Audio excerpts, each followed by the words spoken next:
Hey everyone, so this is part 2 of the anti-cheat tutorial.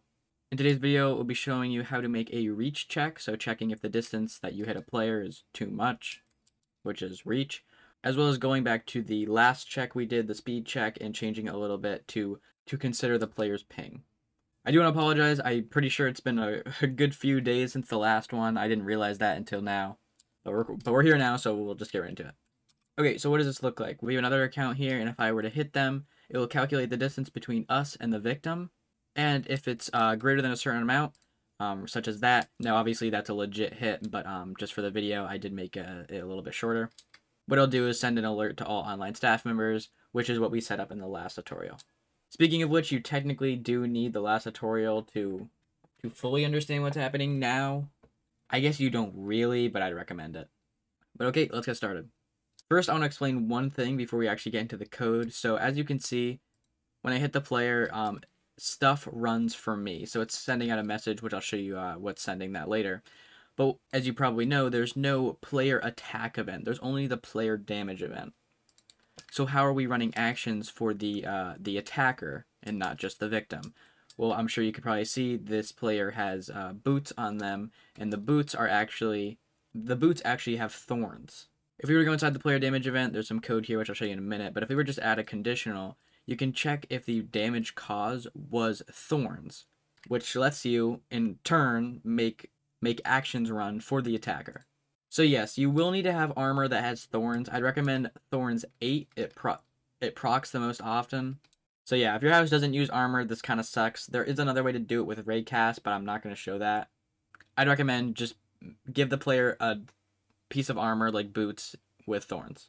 Now there is one issue. Obviously the player can take it off. Now you can completely deny this if you want, but in reality, if I were to take this off, all that does is prevent the other player from getting anti-cheat checked, which gives you a disadvantage because now you have armor taken off, you take more damage, and the anti-cheat won't flag another player. So really the player that takes it off is getting a disadvantage. But anyways, we're going to get right into the code now. I'll go over the reach check first, and I'll show you the changes made to the speed check after. Okay, so you should probably start off with the damage event. So, this is the code that will run in the damage event. We have two conditionals here, and it's important that they're in this order. However, we're going to start off with the victim. What will happen to the victim, because there's some stuff here that requires this. Up here, it checks if the damage caused was thorns, which if you're the victim, it's not going to check that. It's not going to go through with that.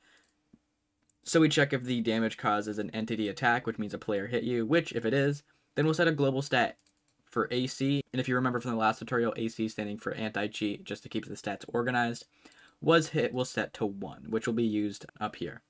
And then we set some data. We set global stat victim X, Y, and Z to the players X, Y, and Z. I just noticed that we do check the pitch and the yaw, but that's not needed for this tutorial. My bad on that. I must have missed that. Which otherwise, if the player is not hit by an entity, then we'll set the was hit to 0. Okay, so when the player is now damaged by thorns, we'll check if the damage was from thorns, as well as check if the was hit variable is set to 1. Which if it is, that means they just hit a player. So we'll cancel the event so they won't take the thorns damage. We'll set the was hit variable to 0. We'll set the attacker X, Y, and Z to their coordinating X, Y, and Z coordinates, as well as trigger the function reach, not for all players. Okay, so let's go into reach now, and this is where all the math comes in. If you remember the last tutorial, the way we calculate the distance between two stats is by setting a stat, so we'll just call it the X distance, set them to the global stat for the attacker's X, and then decrease it by the victim's X, and then we get the absolute value by checking if it's less than 0, which will multiply by -1 to get the positive number. If you're not sure how this works, watch the last video. We do the same thing for Y and Z. And then for debugging, I just send a chat message that says the X, Y, and Z into the chat, which is what you saw earlier. And then here is a newer part, which also is added to the speed check. And we'll come back to this in 1 second. We'll also come back to this in a second. But down here is the important part. So we check if any of these conditions are met. So if any of these conditions are met, then we'll run this code. But what are the conditions? We check if the X distance is greater than the max reach on the X. We also check if the Y distance is greater than 4, and the Z distance is greater than X. And the Z distance is also greater than the max reach X. I know it says X, it really should say horizontal, But how do we determine this stat? Well, up here, it's based on the player's ping. So if the ping is less than 60, we'll set it to 5. If the ping is greater than 60, as well as less than or equal to 100, then we'll set it to 6. And if the ping is greater than 101, which means they're relatively laggy, we'll set it to 7. Now, in all honesty, these values I have no confidence that are perfect. You might want to change around the ping, you might want to change around the numbers. It's hard to really test a housing anti-cheat because I don't want to actually get on a hacked client to like really test these. So unfortunately, the values I'm giving you I would recommend, but are certainly not tested. For debugging though, I just set it to 2 just so we can actually see the alert. But for actual use, we would want to get rid of that.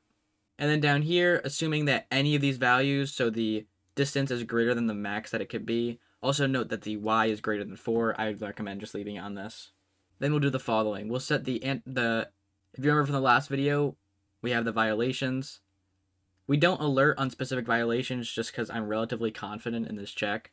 However, what we do is just increase it, just so we can broadcast it to the staff members. And we set the ID of the alert to 2. We set the player's ID, which is not set up in this house, but I'm sure you get what I mean. We set the X, Y, and Z, as well as the player's ping and the violations, all to a global stat, and then we trigger the alert function. And the alert, if you remember from the last tutorial, we check the ID, obviously checking if the player has alerts enabled. And we say that they might be using reach and use the variables that we set, or the stats that we set. And yeah, that's really it. So getting rid of that one that sets it to 2, I'll go back and just remove it myself. And now if we were to fight the player, you could see our distance printed out in the chat. You might not want to actually have that. You might not actually want to have that printed for all players, because it's kind of annoying, but it's good for testing. And you can see we can get a good 3, but we can't really get any higher. And they might have the question, why don't we just set this to 3? It looks like anything higher doesn't, like we can't get 4, because the actual reach is 3, the max you can get. And originally this was how I did it, but I realized when I was testing this in my PvP house during testing that we did, when you are actually in a fight with a player, because of how much movement is going on, you're both moving around, a lot of stuff happens. You could lag back, one player could just have lower ping than the other, so it's not very consistent to that always 3. Now I don't have someone else here to show that when we're in a fight, the values aren't very consistent, but you have to trust me on this, that anything greater than 5 as is set here is typically cheats, and obviously depending on the ping that can vary. But yeah, that's the reach check. I'm going to do a quick overview. I'm going to do a quick fix on the speed check from the last video. It's really simple. Before we check the violations, all we do is depending on the ping, and once again, you might want to change this for your own thing. We set the max fly violations to different numbers based on the ping.